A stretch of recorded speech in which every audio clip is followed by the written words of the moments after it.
What's up, everybody? Welcome to Kinda Funny Games Daily for Monday, June 4th, 2018. I'm the Kinda Funny World Champion, Greg Miller, alongside my co-champion in the Per Schneider Inner Sight Cup, Tim Gettys. So how does that work? Is that me and you are this, or is it kind of funny? No, it's kind of funny, but we won it. We brought it here. Okay, if you missed it, ladies and gentlemen, we put up a party mode on Friday. IGN verse Mario Kart. IGN verse Kinda Funny in Mario Tennis Aces. We didn't want to spoil the finale, but a lot of you watched it. Thank you for the support. If you haven't watched it, please go watch it. I win the Kinda Funny World title from one scumbag named Nick Scarpino, and then we win, for the first time ever, the Inner Sight Trophy. Now that we have the Per Schneider Inner Sight Trophy, Kinda Funny has it, which means I believe we can defend it against any site at any time. Oh yeah, and I like that. Yeah, Big fan of that. If God forbid Nick got challenged for the cup by Easy Allies or something, he could do it, I guess. I like that. But I think we have to vote in. Let's hope that doesn't happen. God no. It was, Cool, Greg. Yeah. There's one problem. Here with we the go. show right Here we now, go. And I want you to know what bar's it wrong is. or some shit.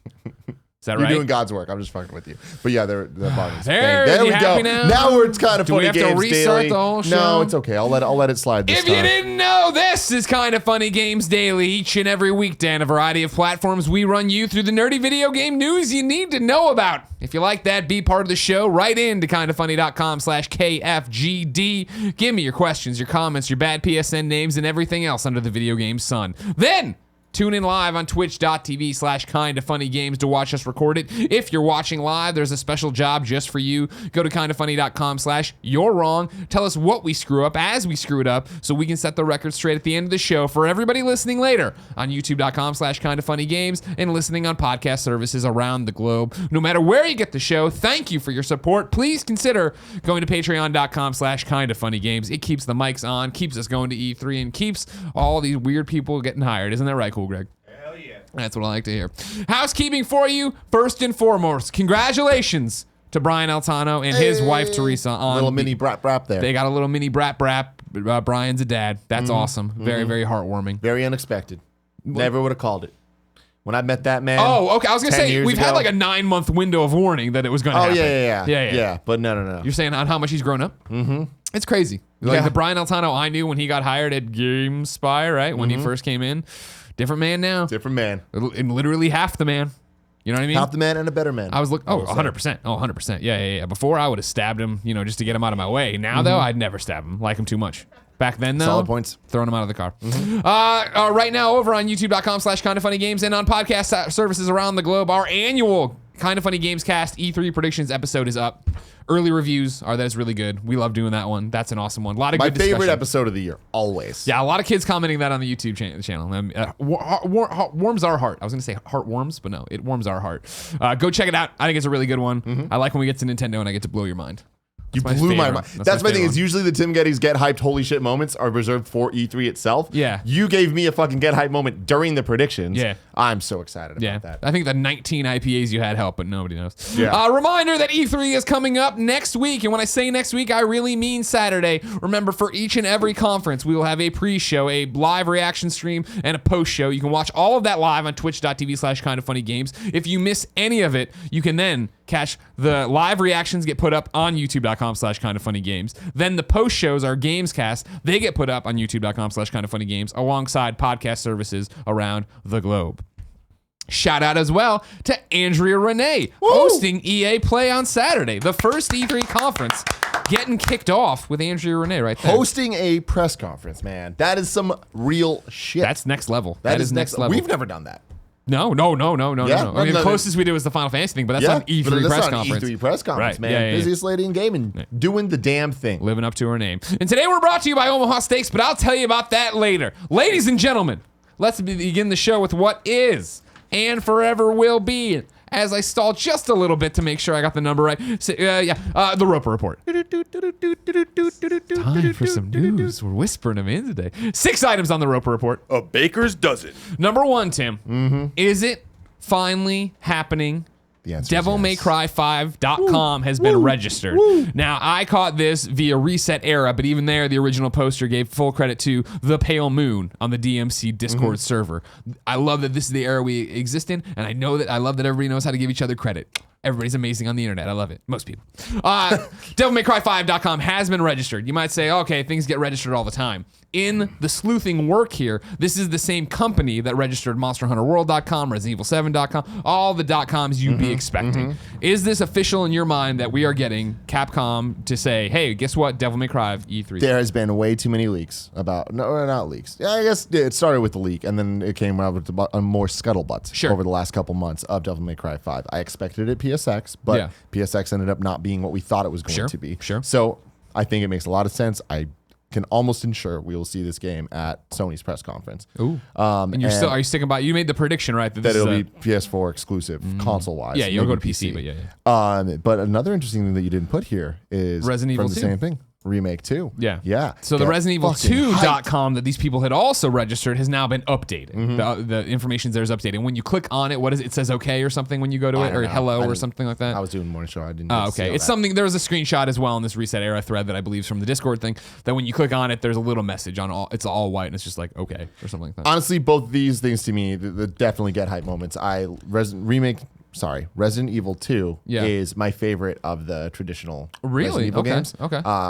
Do you not count 4 as a traditional? Of 1, 2, and 3. It is. Okay, it is that's my favorite. That's fair. I think and I feel like it's most people's favorite. Yeah, I do too. And the idea of a remake using the RE7 engine or some type, I don't know, whatever it is, I'm excited to see how it plays out. That's one that would get me moving. Yeah, that would definitely, in terms of an E3 announcement that gets me hype of like, oh fuck, what is this and how's it gonna go? Like, I want to hear about that. Yeah.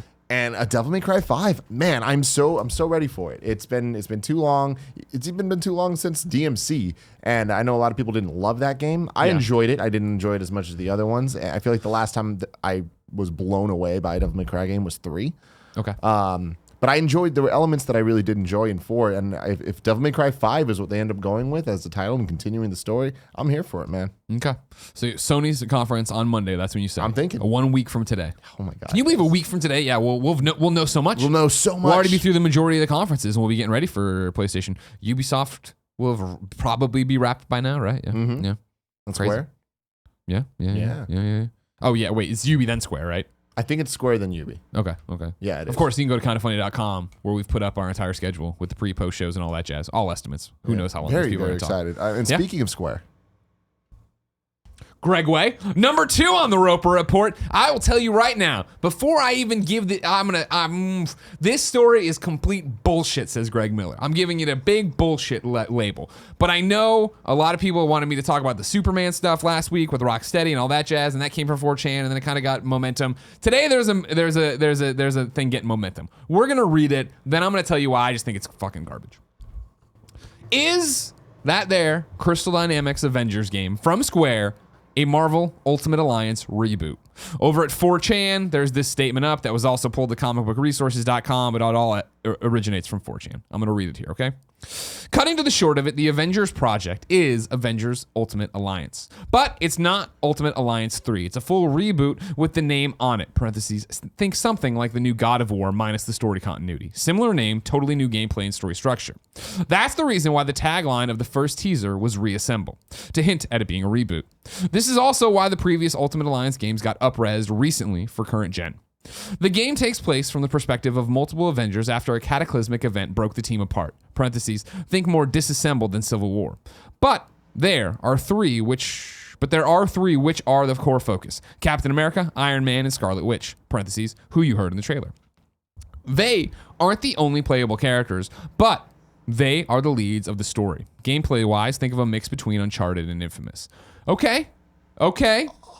So far, I'm like, that's a bold thing. It's coming from 4chan. Can you trust it? Can you not? I don't know. But it's E3. It's the season for rumors. It's the best time of the year. Can I tell you how much I enjoy doing these shows with you during this time? This is so damn good. So every morning you wake up, you go, what are the presents on Twitter today? Here's where this thing gets fucked into the ground, if you ask Greg Miller. It'll also have connections putting in both the same world as the PlayStation 4 Spider-Man game, parentheses, that Sanctum Sanctorum, how do you say that? Sanctorum. Appearance in the still image was not just for fun, and parentheses, as well as Eidos Montreal's Guardians of the Galaxy game. Marvel Games wants in on that shared universe idea that have made the films literal billions of dollars. That is the end. That is the statement, and that's where it gets crazy. I'm just going to go right over here, all right? No, I'm not actually. Marcus wrote in for a question. Yeah. We'll talk about that in a second. Okay. I mean, rumors are, like buttholes. Everybody's got them. A lot of them are tasty. But this one is just goes sour at the end. It's just because okay, sure. Avengers Project, we know nothing about it. You figure we've got to know something soon. It makes sense. We talked about it on the predictions episode. Avengers Ultimate Alliance, great name. Ultimate Alliance was a great game. There's a lot of love for it. Yeah. And putting Avengers before it, it's like a lot of that stuff. I'm like, cool, in. I do like the idea of like that was the reason the tagline for the first teaser was reassemble. Okay, yeah, play the long game. Nobody actually thought too much about that, but that'd be interesting to do it. I like the idea of, it takes after a cataclysmic event, let's bring everybody together. Of course, you get down to this gameplay-wise, think of a mix between Uncharted and Infamous. Yeah, main characters, Captain America, Iron Man, Scarlet Witch. I think that makes a lot of sense, and I buy it. And they say that doesn't necessarily mean they're the only playable characters. I would be shocked if we don't get to play as Thor somehow. Yeah. But I think focusing on these that I can see the gameplay there. And of course. Scarlet Witch I think makes a lot of sense. They're going to obviously want a female rep to be one of the main characters. And with where we're at with people being familiar with Scarlet Witch, especially after Infinity War and going into Avengers 4, I think this makes it's this little details that I'm like, I can buy this. And of course, Uncharted. Well, here's the thing. Again, I'm on 4chan. I want to put up a rumor. I want to do all this different stuff, right? Okay. Yeah, Captain America, Iron Man, and Scarlet Witch, like you're saying, makes sense. That's not like a super surprise, right? Saying Uncharted. I do think it's a super surprise. Why? I think adding Scarlet Witch in there. Yeah? Yeah. Really? I think that's kind of a pull. No way. I think you said it yourself of after the latest Avengers and going into Avengers 4, everybody knows who she is if you're a Marvel fan or even a casual mainstream fan. Yeah, totally. I just think that that's the type of thing. It does make sense. That doesn't mean that that's like, I feel like if someone were coming with some leaked bullshit, I think Black Widow is way more of like, if there's going to be a woman, it's going to be Black Widow. Sure, but I think you'd want to think of it this way, right? Like I just feel like you and me should do a Gamescast one day when there's nothing to talk about, where we sit down and we go, all right, cool. To show, remember that time Greg called bullshit on the thing and then it turned out to be true. Let's see if we could, explore what Greg's theory is, where I think you and me, over a couple beers, hey, there's this game announced as just a teaser trailer. Let's come up with a plausible rumor in quotes for what it would be. I love that. I think you can do this because if we were going to sit down, right, and you were like, all right, cool. So first off, what do we know? It's Avengers, Marvel Games, Crystal Dynamics. Awesome. Okay, cool. What does Crystal Dynamics make as of late? Tomb Raider. Okay, so think of an Uncharted like Infamous. Like that's the thing right here, right? They didn't say Tomb Raider. That would be too on the nose to say think Tomb Raider meets Infamous. Even Infamous, like there's a lot of climbing and free roaming open worlds. Okay, whatever. Even that I would say, if you're gonna shrink down the open worlds, is like Tomb Raider or Rise of the Tomb Raider. I digress though, right? If we're gonna sit down, like who are the main characters? Well, we can't come out too much. It's E3. We can't say everybody. Maybe this is everybody, but you know what I mean. We're trying to differentiate, right? Captain America, Iron Man, of course. We need these guys. That makes sense. And then who are you going to put next? If you were going to say to me, oh, Black Widow, right? Scarlett Johansson's made that character matter, yada, yada. My initial response would be, no, she's too similar to Captain America. And well, my thing is like, I wouldn't say that. I wouldn't say Black Widow. I would say Black Widow over Scarlet Witch. But I mean, Scarlet Witch is to me such a obscure pull. Yeah. But again, it's you and me right now making the argument of let's make a plausible rumor. Yeah. You know what I mean? Where like Black Widow, I think is too in line with it. So what would be the next pull of we need a female character in this game. We want to make sure we're representing.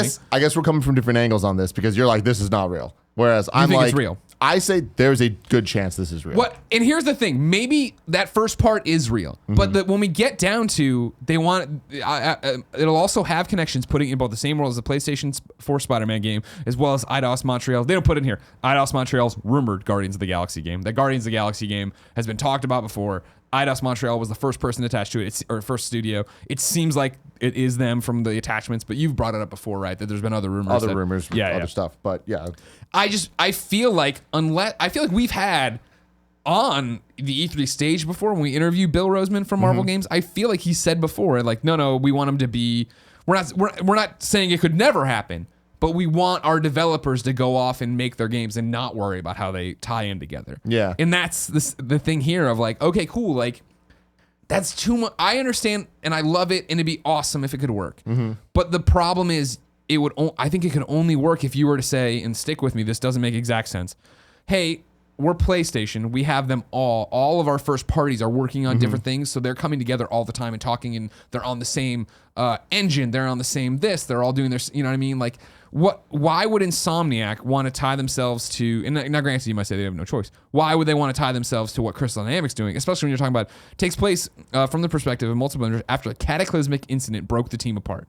So like, It's Thanos. It's the Skrull. It's like something that would affect the Spider-Man universe. Otherwise, we're into the problem with the Netflix universe, right? Yeah, of like, or why aren't they comic books. talking about all this shit that just happened? It's like, no, they don't want to, but blah, blah, blah, blah. Like, that's what for me is like, I'm with you. These are all interesting. Maybe it is, maybe it isn't. And then we get to this, and I'm like, no, no way. Here's my thing. Lay it on me. I think it's bullshit that like they're coming forward and being like, it's not going to be a shared universe. There's no way in hell that there's not somebody at the top of somewhere, and it's probably Marvel, that isn't like, this has to be shared.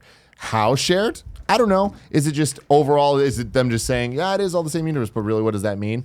And I feel like the Marvel Games guys, I know that they mean the best and they want the shit to work, and I believe in them from every time we talk to them. It's like, they know what gamers want, and also the development time of these games, it's not as quote unquote easy as movies of having a plan to be able to make sure that they all make sense together. The amount of times games shift, the amount of times things get delayed and the game comes out beforehand, the amount of times you work on a game for a long time and then scrap everything you've done. Like what, you know what I mean? That would be the thing of, go ahead, sorry.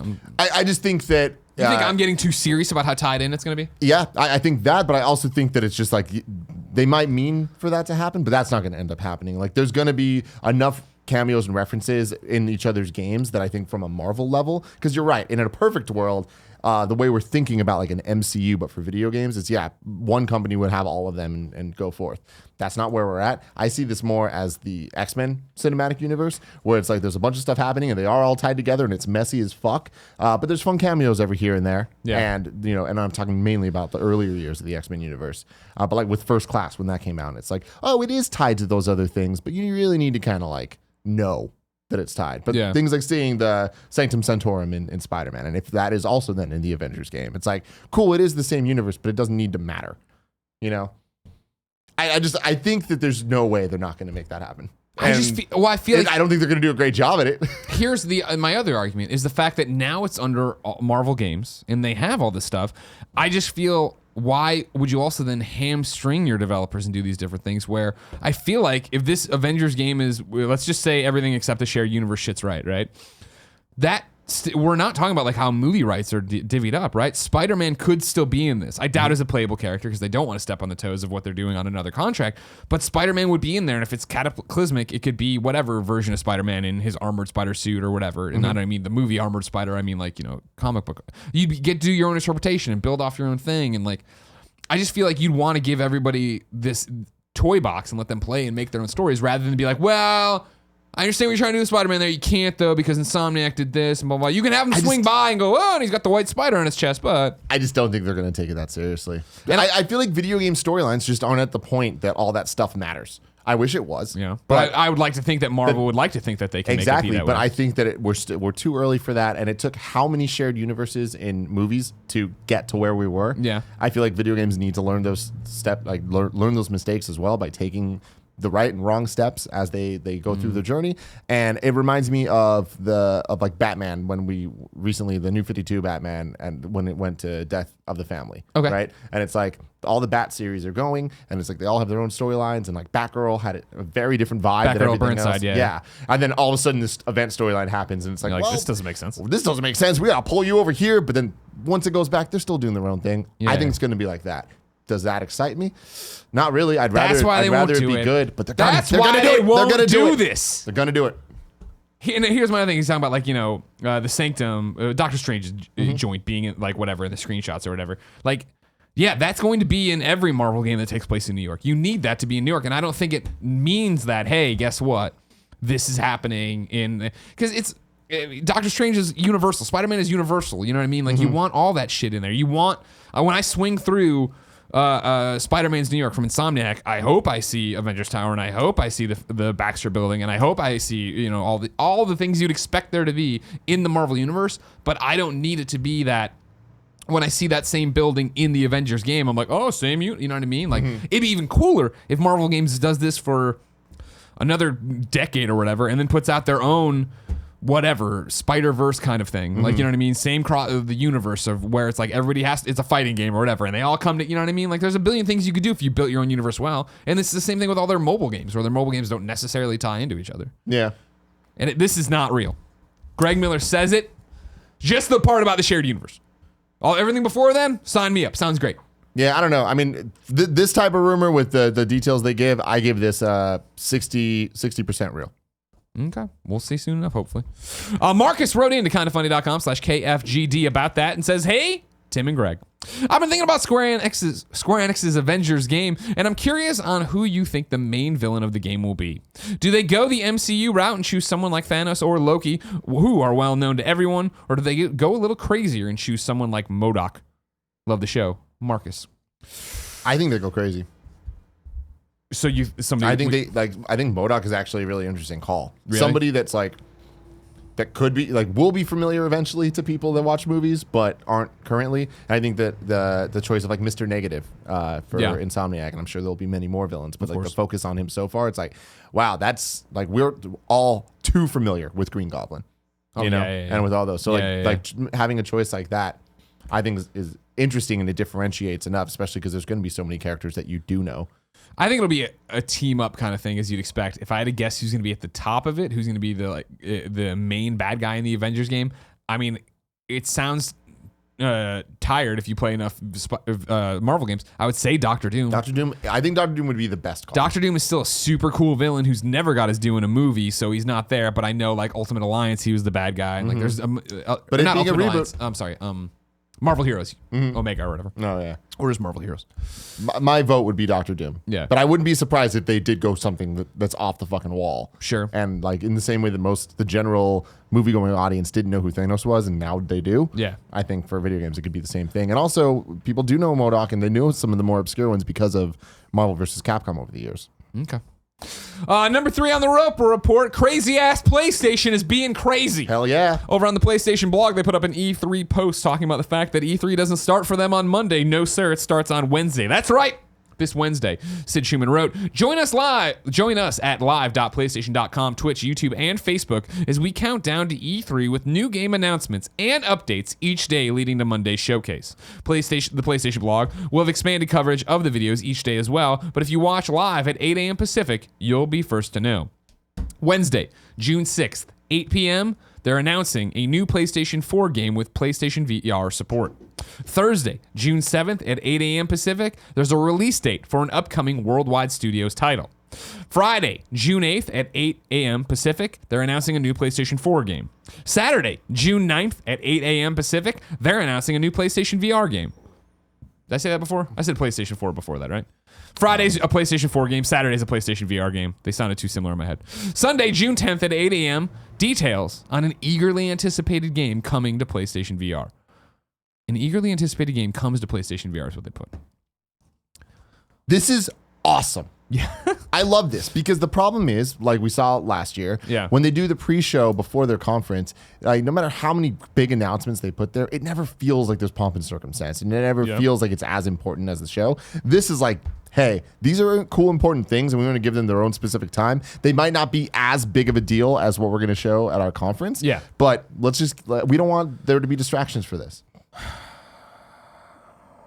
And they're cool stuff. I like how they're coming out and letting us know what's happening. So it's not. I wonder though about the hype levels they're infusing. And there's a problem there. Wednesday, a new PlayStation 4 game with PlayStation VR support. Thursday, an upcoming Worldwide Studios title release date. Friday, a new PlayStation 4 game. Saturday, a new PlayStation VR game. Sunday, an eagerly anticipated game comes to PlayStation VR. I imagine these type of things are going to be the level of what's the graffiti game? Concrete Genie. Concrete Genie. I think we're going to get those. Right? Yeah. If we get Playlink type stuff, it might be here. So, sorry, go ahead. Let's go one by one. Okay. Wednesday, new PlayStation 4 game with PlayStation VR support. I feel like that one's too vague. Mm-hmm. That could be anything. The new PlayStation 4 game with PlayStation support. Okay, or VR support. I feel like that means it's a brand new game that we don't know anything about. Definitely. Yeah, okay. With support, meaning that you can play it with or without it. That's cool. Okay. But yeah, I feel like that one's too vague to guess at. It may have a real good thing. Here's where it gets interesting. Thursday, a release date for an upcoming Worldwide Studios title. Dreams. You think it's Dreams? Here's my thing. It's not Days Gone. Why couldn't it be? Because I don't think that they're going to want... I mean, it'd be a bold move for them to be like, hey, here's Days Gone release dates in 2019. Shut the fuck up. I mean, they've already said... But I mean, like a date in 2019. Yeah. That like... I don't know. I would look at that as bad news. That it's not even getting ahead of. I feel like it's too early to even talk about. Well, and I mean that's where it gets more interesting because you figure how has PlayStation been doing release dates in the last couple years? It's pretty imminent. Let's wait. It's gonna, we have the game. It's ready 3 months tops. You know what I mean? Like, I don't think it's gonna be that far out. So that's what is coming up that we don't have a date on. That could be like first party or worldwide studios, right? Dreams is on there. Days Gone. I know it's gonna sound like a Greg Miller joke, but I'm putting it on there. Patapon. I totally think they could be. I don't know what. No, that's different. How is it? It's coming from their people because it's different. Like that's like a remastered title. That's like not. It's not a proper game. You know. Yeah. That's like a fun PS2 classic style thing. It's like the Parappa when they did that. Well, but that's the thing though. Is it's got to be on that level. Patapon's in that bucket of, hey, I have a title from Sony worldwide that we're going to announce before E3 to put out and have something leading into it that's exciting, gets people wrapped into it. The other one I would put on there was Blood and Truth, PlayStation VR title from London Studio that I think looks awesome, that I can't wait to play more of. Another PlayStation VR title, the Firewall game, that looks fantastic. We've enjoyed playing it. I played it at Judges Week. It's really far along from where it was at PSX in terms of HUD and like bells and whistles. If it was a PSVR game, I feel like they would have said that in this. Not that they say PS4 game here, but with how specific they're being, I feel like that's to differentiate VR versus PS4. Sure. My problem with I don't think it's Dreams is that they still haven't done the Dreams beta, which they announced a year and a half ago, 2 years that they were going to do one that summer. Like I think they said last year at PSX. No, so 2 years ago at PSX that they would have a beta in the summer for that. Like release date for Dreams. Hey, it's not happening. There's your date. Officially canceled. Hey, never. It's a death date instead. Like there you go. Yeah. I don't know. Dreams would be cool, but I do not think it's Dreams. I think they need to do a very, very public beta before they get out there. Unless, hey, Dreams is like every other game nowadays, where we're releasing it in beta. You can pay for it and get it and play it, but like it's definitely not going to be like a full release of it. I don't think Days Gone is as high as it gets, I think. Yep, me too. In terms of like what it could be. And I don't think it's that crazy because you figure, as they've said, it's the 4 games at E3 on the show, right? And Days Gone is not one of them. Yeah. So how do you want to cap off all this coverage, all this goodwill? There's been a lot of great previews of Days Gone since Judges Week and Game Informer and all that jazz. Like, you could easily come out and be like, hey, a lot of people have loved it, blah, blah, we're excited to say it's January, whatever it is. Yeah. Which seems, I think, too far away to announce. I feel like whatever release date they're going to announce on Thursday for this upcoming Worldwide Studios title, it will be Dreams in August, yeah. Yeah, September before then. Yeah. I mean, if they said beta, you know what I mean? Yeah. Friday, announcing a new PlayStation 4 game. Okay, could be anything. Saturday, a new PlayStation VR game. Cool, could be anything. And then, Sunday, an eagerly anticipated game comes to PlayStation VR. Fallout. Yeah, that's the VR. one. That's the one that I jumped to right. Fallout 4 VR. Like all the Bethesda's PlayStation VR games have gone to the other VR platforms, right? It makes sense that it would come back this way. An eagerly anticipated game comes to PlayStation VR. Yeah, I'm out of the VR ecosystem, so I don't know what people would be eagerly anticipating. anticipating. Yeah, I guess that's...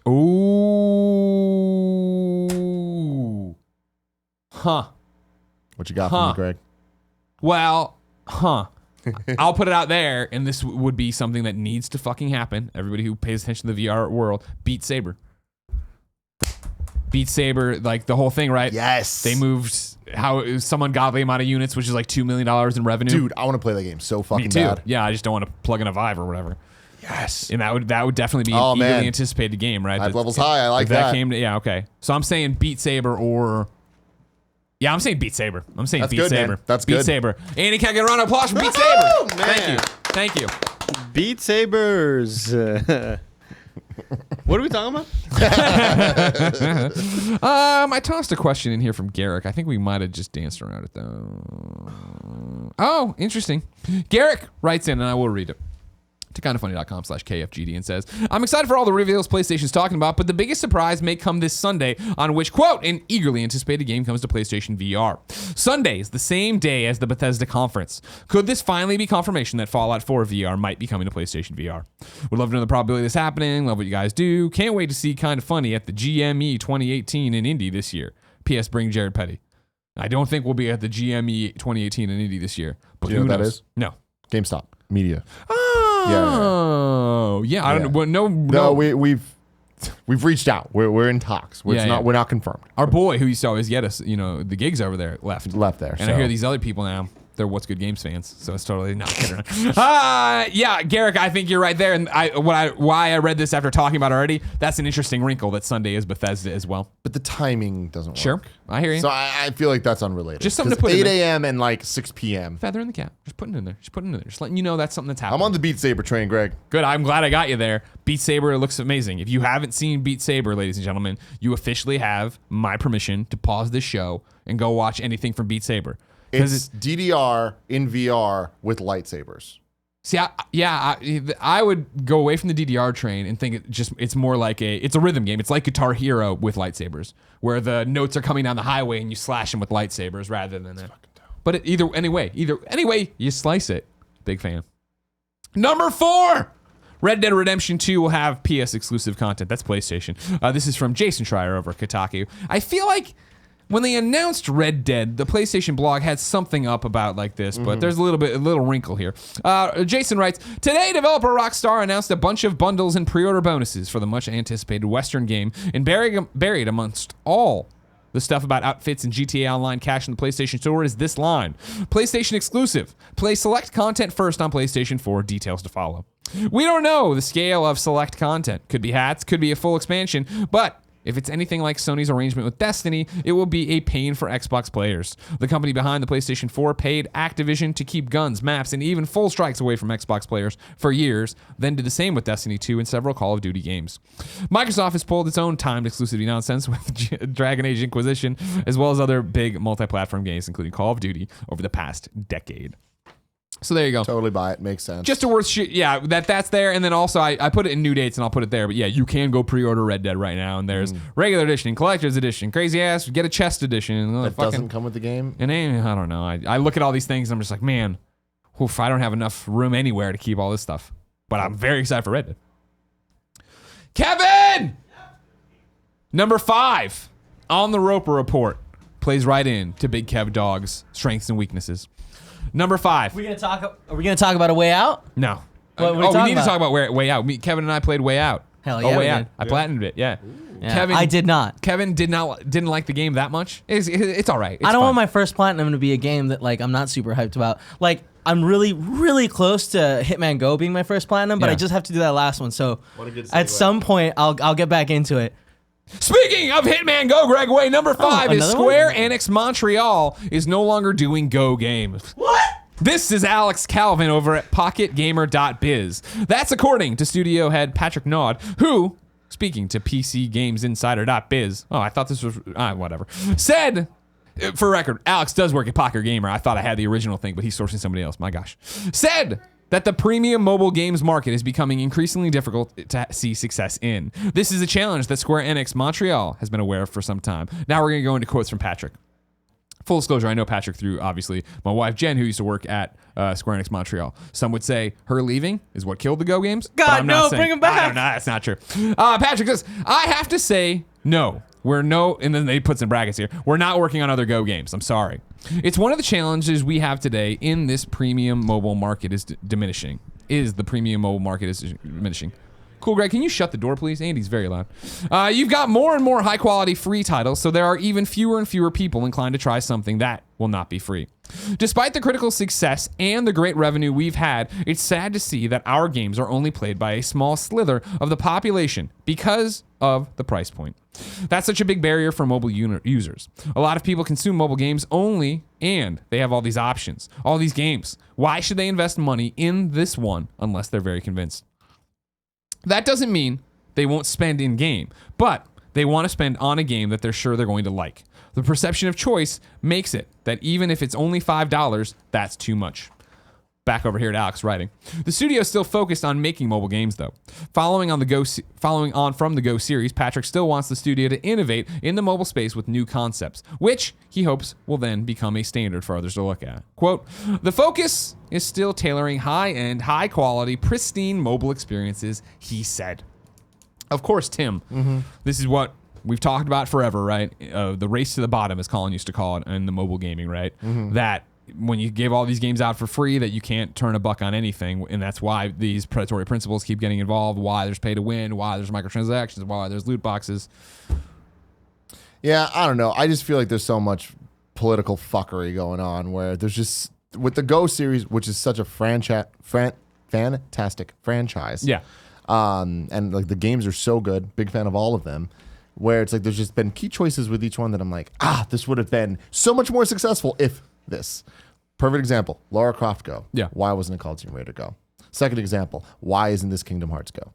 If it was Kingdom Hearts Go, people would pay the money. Yeah. But there's too much shit going on with the Japanese companies not wanting to do the Western stuff and not wanting to do their mobile games, their own weird fucking Unchained Chi-Kwai, whatever the fuck stuff. So the Kingdom Hearts mobile game. Oh, gotcha. Some dork shit. It's like there's certain little things that I feel like would have solved these problems. Sure. I feel like a big problem and a big part of it was timing and placing. I think when you, for us, quote unquote, the hardcore gamer, everybody here watching stuff, you hear a game that it's a mobile game, right? Like, oh, that's cool. Hitman Go, Lara Croft Go, Deus Ex Go, which Deus Ex in general wasn't, I don't think, big enough to decide to have Deus its own Ex Go. Deus Ex Go Kevin's is favorite dope, one. though. I'm not, the Damn good quality game. of the Go games. No, I wasn't trying to, I'm just saying, it's a great game. I want to I shout feel that out. like them being quote unquote mobile games and then later on coming over hurts them because with the exception of the Switch, which if you were to put out another Go game of Kingdom Hearts Go on the Switch, don't even put day and date with mobile, fine, but make it that, hey, guess what? This is one of the Switch premier game? platforms. Dude. You'd clean up. But it's the problem of, and I'm not saying Square Enix Montreal, Square Enix, whoever the decision makers are, wanting to be in that mobile market, wanting to see that mobile success, wanting to get the same success I know Square Enix has had with the Sniper games. Like, there's other ways to do it, but trying to make these high quality experiences he's talking about, they're just not finding the audience they need on mobile when I feel like they could find them on console. Yeah, especially Switch. That's a very good point. I digress. Sue Rouge Vallas writes in to kindafunny.com/KFGD and says, hey, Kinda Funny crew.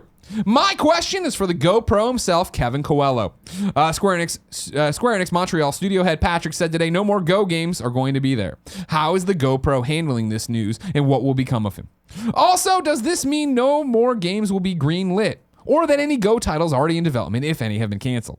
I couldn't find the direct quote, so I'm not exactly sure. Well, we've gone through all that stuff. I don't think they were working on it, and I guess they're just trying to move away from that. But Kevin, how are you handling this as the GoPro? I mean, it's upsetting. Those games, I think, are a lot of fun. But I don't play games mobile. I did with these games on my iPad, but it's one of those things where I like them best on the Vita. Yeah, hell yeah. Where they belong, you know? And hearing them on the Switch, man, that'd be really cool. That would have been awesome, right? It's a shame it's not going to continue. Yeah. I wish they would do a bundle on the Switch that just had all the Go games. That'd be smart. Because that'd be fun, and I'd replay them again. Yeah. That being said, I don't know how much people get out of it, because it is, you only get so many maps. And then for someone like myself, that's really cool, because they have you get a certain amount of stars if you do certain things. And there's challenges in there and stuff. And it's so much fun to do the challenges and to get the 3 stars on everything, which I've done, I think, on all of them. But you haven't platinum Hitman Go, you said. Yeah, because those also have an additional challenge. And the one that I'm stuck on, Greg, you have to kill all 4 of the guards on with one shot. Yeah. And I can't figure it out. I know I could look it up. You don't want to. You want to do it on your own. It ain't right. It ain't right. Yeah, the GoPro wouldn't do that. Yeah. Well, sorry, Kevin. Rest in peace to the Go games. Final story on the Roper Report is just a sentence. State of Decay 2 has scored more than 2 million players in fewer than 2 weeks. Congratulations to them. We will not update you on every million they have because we already did the 1 million thing, but I wanted to put it out there. Tim. Yeah. I can't wait for E3. I can't believe it's so close. But it's still so far away. If I wanted to know what came to the digital mom and grop shops today, where would I go? The official list of upcoming software across each and every platform is listed by the Kinda Funny Games Daily Show hosts each and every weekday. Yeah. As I said, Red Dead Redemption pre-orders are up right now with the collector's editions and the whatnots. Enjoy if you want. Then, while we were gone, I guess, a bunch of Star Wars games were added to Xbox Game Pass. You can get Knights of the Old Republic, Lego Star Wars, The Force Unleashed, and The Force Unleashed 2 right there alongside State of Decay. So you can help be the next 3 million players or whatever the hell's going on over there. New dates for you. Rocket League's getting a Jurassic World car pack on June 18th. Evolve's getting, this is bad news. I got a note here. Jesus God, hold on. I'll read that in a second. Evolve's dedicated servers will be shutting down on September 3rd, 2018. You can head over there to find out more about what all that means. And then also sad news, Guitar Hero TV, the free online game mode for 2015's Guitar Hero Live will cease to be from December 1st this year. Publisher Activision has confirmed. I wonder how many people that affects. Now, while that happened, I got an envelope here that says, from Aces Wild Enterprises to the new, quote, he put quotes around new, the new champ. And I can already tell you what it is. Yeah, it's an ace. Jesus Christ. Put it on that microphone and people can hear it. If you, again, have missed party mode, there has been shakeups in the Kinda Funny cinematic universe. I beat Johnny Ace in Mario Tennis for the Kinda Funny World title after having to beat Miranda, after having to beat you, and you beat Philip from IGN. Yeah. And you and I, of course, won this championship. I don't know why Johnny Ace is celebrating these things. Johnny Ace likes to party. It doesn't have anything to do with anything, Johnny Ace. Oh, I love it. Yeah. Please go watch that party mode. We're very proud of it. And we love it very much. Time to get into reader mail. But first, I'm going to tell you it's brought to you by Omaha Steaks. I can't say enough nice things about Omaha Steaks. As you know from listening to this, on Memorial Day, we grilled them out here. That's right. 1 week ago today, we grilled our Omaha Steaks. We did the steaks. I did the potato wedges. We've done chicken fried steaks on Friday, I think, as well. Omaha Steaks is great. And Father's Day is coming up. And you know what's going to happen? You're going to forget about Father's Day until the last second. So what you need to do is take them up on this offer right now. Omaha Steaks is giving a limited time offer to my listeners and viewers on Father's Day at 78% off. This is an amazing deal. You can go to omahasteaks.com, type in KF Games in the search bar, and you can get this Omaha Steaks Father's Day package, which includes 2 tender filet mignons, 2 beefy top sirloins, 4 chicken fried steaks, 2 boneless pork chops, 4 all beef Omaha steak burgers, 4 gourmet jumbo franks, 12 ounces of all beef meatballs, 1 pound of steak fries, 4 caramel apple tartlets, 1 Omaha steak seasoning packet, plus you get 4 more burgers that are ready to be grilled. Again, I sent this to my father years ago. He liked it so much that every holiday I now get back Omaha steaks from him. Sometimes Kevin doesn't read the package, thinks they're part of the promotion, puts them in the freezer and tries to take my meat. But Kevin can never take my meat. Again, get this limited time package for just $49.99 when you go to omahasteaks.com, type KF Games in the search bar, and add the Father's Day package to your cart. Don't wait. This offer ends soon. Go to omahasteaks.com, type KF in the search bar, and get your dad to fire up that grill. Tim? Yeah. I'm going to start with you. Please do. Crazy Nintendo fan writes into kindafunny.com/KFGD and says, Tim motherfucking Gettys. Hit me. I've been hearing your thoughts on a Zelda Link's Awakening, and as a huge Zelda fan, I am always down for more Zelda. I want to know, though, does the announcement of Zelda's 2DS XL coming in July shake your faith? So far, every Legend of Zelda title to come to the 3DS has been accompanied by a new variant of the 3DS. If the new game was coming, wouldn't they want people to be hungry for the new game rather than packaging an older title with a system right before the launch of the new game? Crazy Nintendo fan. Yeah, it's interesting. I'm not sure that they're going to do this. I'm just thinking if we do get new 3DS game announcements, like big ones, not little tiny ports and stuff, I think that it would be the Link's Awakening. Your prediction, is that's what's going to happen. They're going to remake Link's Awakening, put it on 3DS? Yeah, and it's like, it's not a firm prediction. It's just one of those things where I'm like, it would make sense. But I feel like the timeline for it making sense is dwindling. Yeah. So if we don't hear about it at this E3, I don't think it will happen. You'll give up the ghost. And you're bringing up some good points with the 2DXL bundle, but at the same time, bundles for the DS line never really correlate to the other decisions Nintendo makes. Yeah. And there's been so many of them that I'm sure they can come up with another Zelda bundle. Okay. I got another one for you.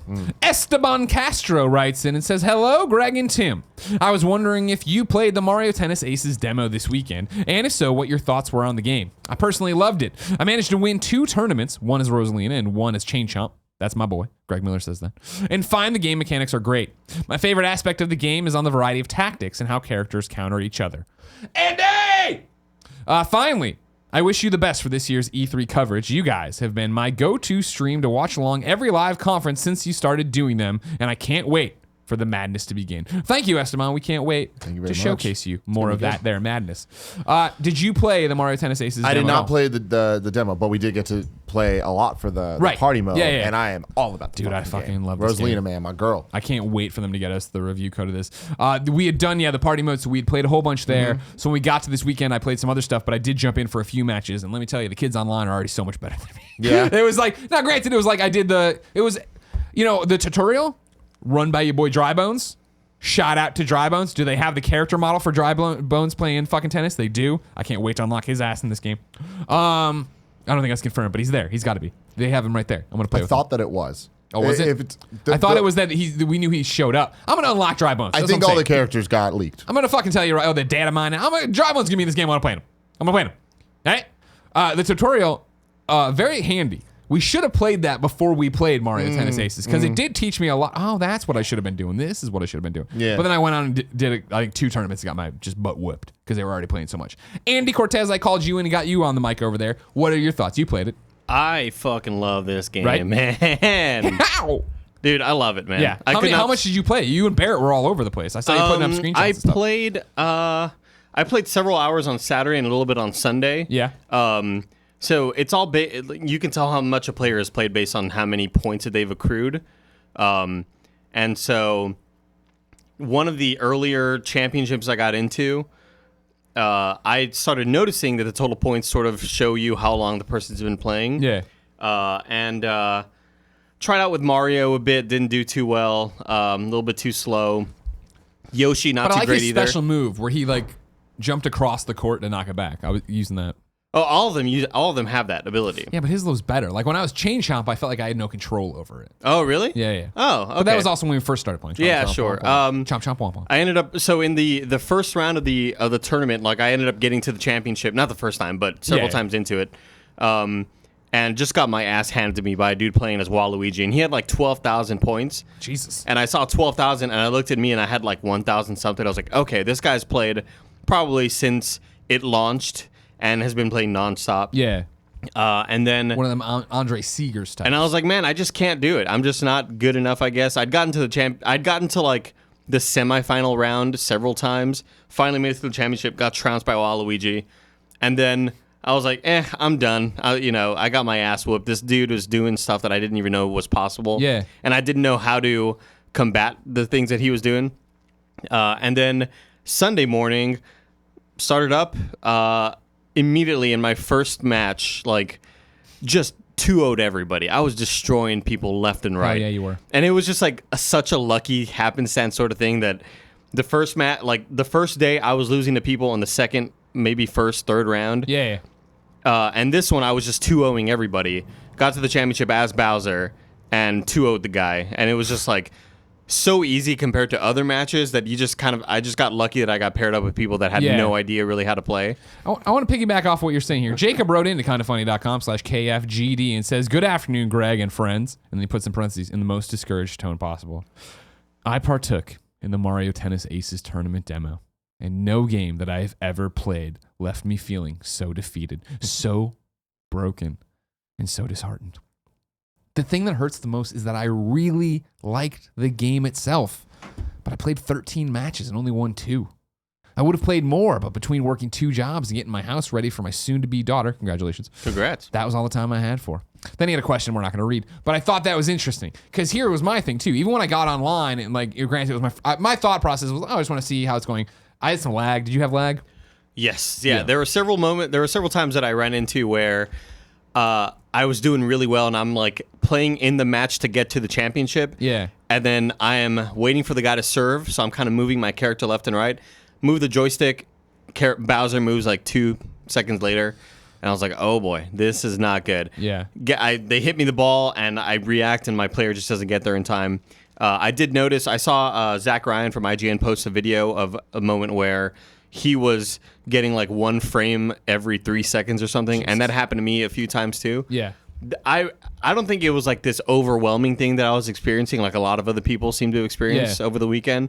But, I'd say maybe 15% of the time I would experience some lag or some weird hitch where the game would just freeze and then I would get kicked out of the game.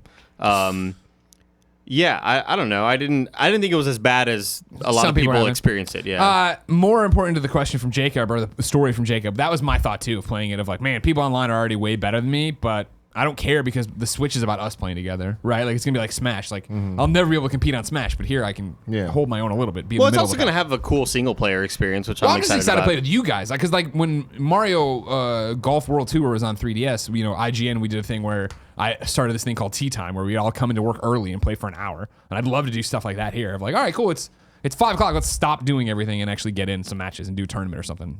I think I ended Is it over? It's over now. Okay. Yeah, I think I ended. I was 24-15 or something like that. Dang. For a while, I was like 12-12, 13-13, 14, and then I just kind of had this like hot streak at the end.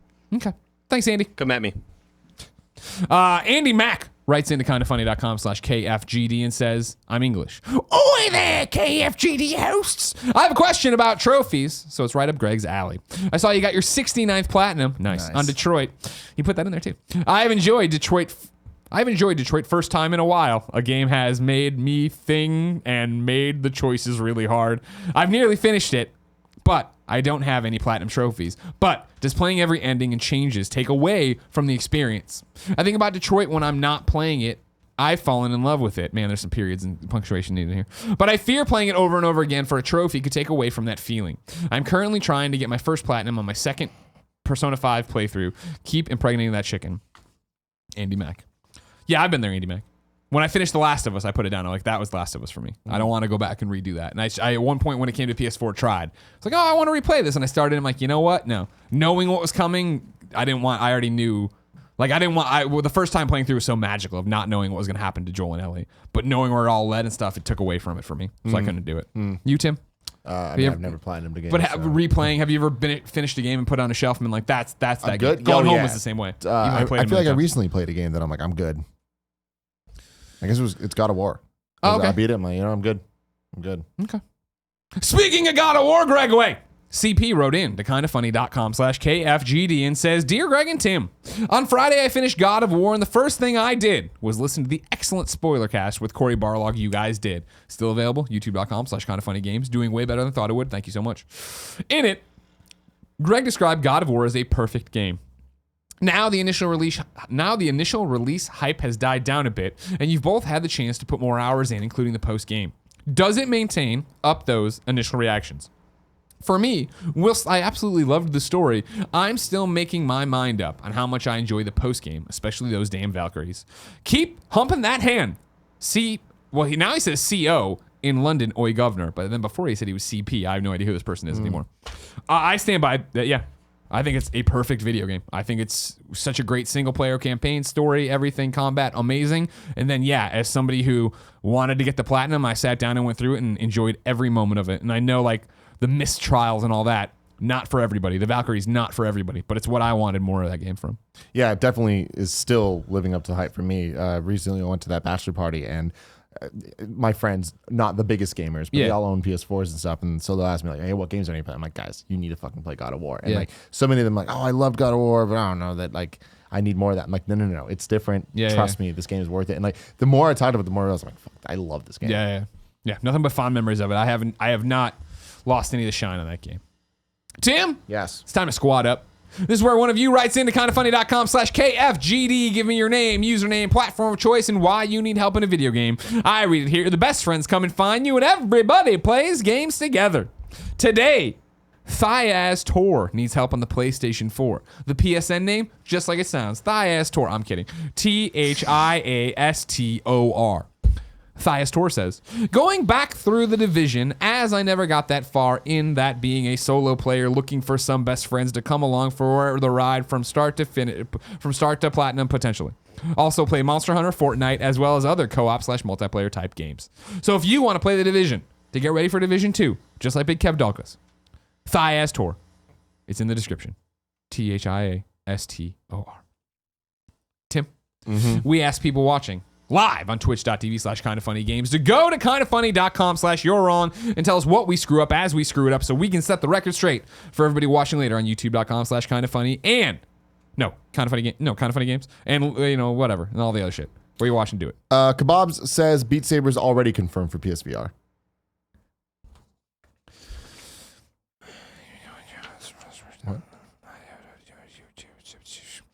Yeah, okay. I still think you could do it. I mean, are you just going off the Twitter from the guy? Because I think I asked him. I think I'm sure a million people asked. But I think I asked him. Stripey says Beat Saber was already announced for PSVR a couple of months ago, back in March. All it said was going to be out in the next couple months. So I can see it getting a Who date. announced it, though, is my question. I know you don't have this information probably at your fingertips. Somebody who run into your wrong can. I'm asking, was there ever an official statement from PlayStation, or was it the Beat Saber guy being like, oh, no, we want to bring... Because I remember him tweeting back at me, being like, no, we want to bring the PlayStation VR. Kebab says the hyperbolic metagonism, which is the developer, so it wouldn't be more than a few months away. It will require Move controllers. I feel like that... and don't get me wrong, okay, well, that's a confirmation it's coming, great. I feel like PlayStation would still say an eagerly anticipated game comes to the PlayStation VR. It doesn't have a real release date. I think if they make a big deal about it, they have the first hands-on with it, they have gameplay trailer, they have a release date for it, that still works for Sunday. Even though officially, I'm with you. They've said it's coming, great. And finally, Arbuthanot says PS4 exclusive content for Red Dead 2 was announced on PS Blog the day Red Dead 2 was announced. I thought so too. Thank you very much. Yeah, I didn't have time to look through and find that, but I was like, all right, I'm going to put it in there anyway. Who knows what it means. Ladies and gentlemen, this has been Kinda Funny Games daily, each and every week, and a variety of platforms. We run you through the nerdy video game news you need to know about. You can watch on twitch.tv/kindafunnygames. You can watch on youtube.com/kindafunnygames. You can listen on podcast services around the globe, no matter where you do. Thank you. Consider going to patreon.com/kindafunnygames. Keep the mics on. The lights going. Let's run down the host for the week. Tuesday, Andrea Renee from EA Play comes to be a co-host with us. Wednesday, Jared Petty. Thursday, Jared Petty. Friday, Andrea. Nope. No, Tim. Right. Gettys. I changed that. I never changed it on here, though. That was dumb. Tim. Andrea, big time in us now. She got to go rehearse for EA now. Oh, I got a press conference to rehearse for. You know what I mean? A lot of excuses from her. Ladies and gentlemen, until next time, it's been our pleasure to serve you.